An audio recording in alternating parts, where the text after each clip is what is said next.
ప్రతి రైతు కుటుంబానికి పెట్టుబడి కోసం 50,000 ఇస్తాం. పంట వేసే సమయానికి మే నెలలోనే 12,500 చొప్పున ఇస్తాం.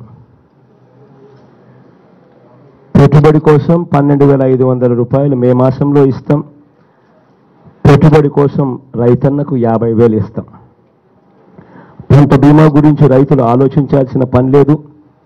రైతన్న చెల్లించాల్సిన బీమా ప్రీమియం మొత్తాన్ని మా ప్రభుత్వమే చెల్లిస్తుంది. రైతన్నలకు వడ్డీ లేని పంట రుణాలు ఇస్తాం. రైతులకు ఉచితంగా బోర్లు వేయిస్తాం. వ్యవసాయానికి పగటిపూటే 9 గంటలు ఉచిత కరెంట్ ఇస్తాం. ఆక్వా రైతులకు కరెంటు ఛార్జీలు యూనిట్కు ₹1.5కే ఇస్తాం. 3,000 కోట్లతో ధరల స్థిరీకరణ నిధి ఏర్పాటు చేస్తాం. పంట వేసే ముందే పలాని రేట్లని చెప్పి రేట్లు కూడా ప్రకటిస్తాం. గిట్టుబాటు ధరకు గ్యారంటీ ఇస్తాం. 4,000 కోట్ల రూపాయలతో ప్రకృతి విపత్తుల సహాయ నిధి ఏర్పాటు చేస్తాం.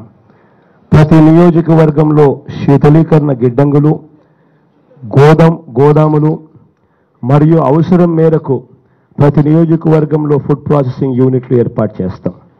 మొదటి ఏడాది సహకార రంగాన్ని పునరుద్ధరిస్తాం.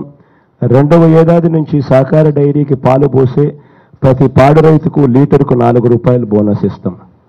వ్యవసాయ ట్రాక్టర్లకు రోడ్ ట్యాక్స్ రద్దు చేస్తాం.